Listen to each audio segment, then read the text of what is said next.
What's up mga friends? Ngayon, ako muna. Ay, ako ang bida kasi syempre, ako si Redder.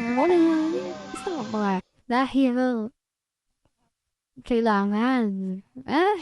Ano, putol-putol be.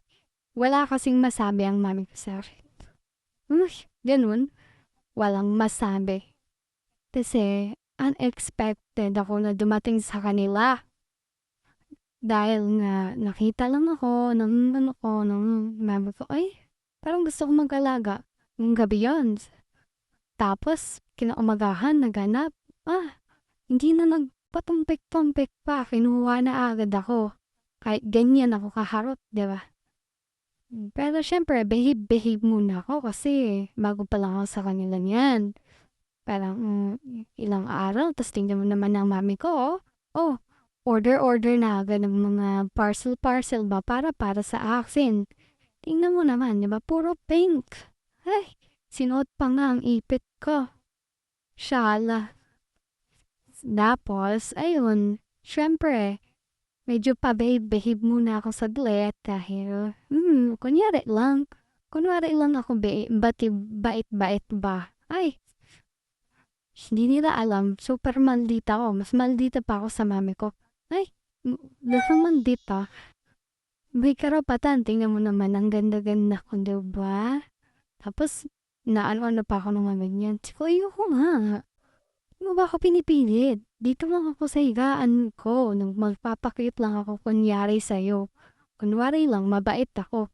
Sabi pa nga ng mami ko, ay, hindi ako masaya. Di daw ako masaya sa kanya. Siyempre, kunyari, behave ako, no? Alam na naman, pagpunta ko.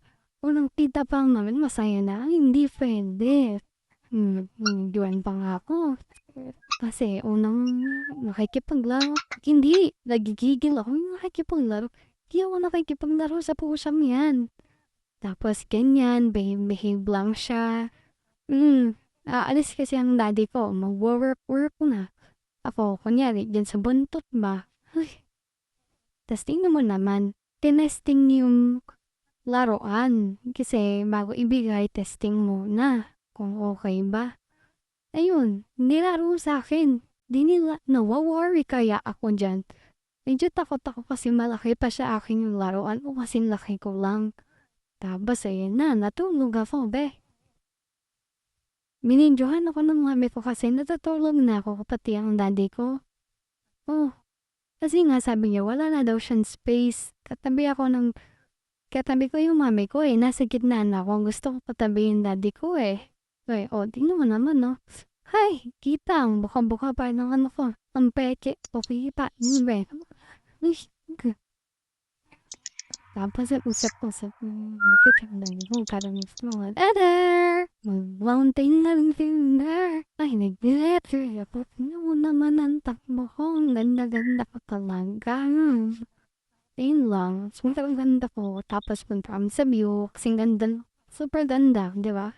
Tingnan mo naman yung view. Kasing ganda ko. Ay, kasing ganda ko. Kita mo, para ako nakawala sa koral, Ay, talaga ang takbo ko. Super. Talagang pagod ang gagawin ko sa buhay. Siyempre, first time ko lang makalabas ng ganyang labas, no? Pinasyal ba naman nila ako Di nila alam gusto ko sa mga ganyan-ganyan na yan. Sa sunod na linggo kaya, saan kaya nila ako ipapasyal? They're assuming na Charis. Tapos, ayan, sama naman naglakad pinagtakbot mo nila ako para exercise. Nabulat nga sila kasi hindi ako napapagod. Sobrang dami ko ng mga damo-damo sa katawan ko. Go! Ay nako, mahala ng mami ko at saka ng daddy ko sa akin magpaayos, maglinis ba. Basta ako tatakbo. Takbo ko ng tatakbo kahit kailan ko gusto, basta ako tatakbo lang. Tapos tingnan mo, hindi ako binuhat ng mami ko. Pakitang gilas din ako, di mo, hala. Lakad. Napapagod na ako niya, huminto ako, tapos dun ako sa kabila. Sa kabila ako umano kaysa sa hagdan-hagdan na yan. Gusto ko sa lupa. 'Di ba? Kita naman yung pagod ko, nasa biyahe na kami. Antok na ako dahil napagod. Ikaw ba naman magtakbo-takbo? Ay, tingnan mo naman ang mami ko, nag-video-video pa. Kita tuloy ng pagod ko sa buhay. Diba? Oh, kumain ako ng kamote. Instead daw buto ang kainin ko. Magkamote na lang ako. Ay, kamote. Kamote orange. Ay, kasarap talaga ng kamote.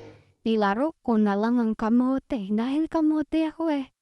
Nung napunta pa sa rep, kinuha ng mami ko. Hindi ko alam. Nasa kanya na pala. Inanap-hanap ko pa. Hay! Ina mo naman. Boom! Parang bola lang ang kamuting ginagawa ko. Salamat sa panonood. Ingat kayo lagi. Bye-bye. God bless you. Bye! Ako si Heather. Ingat!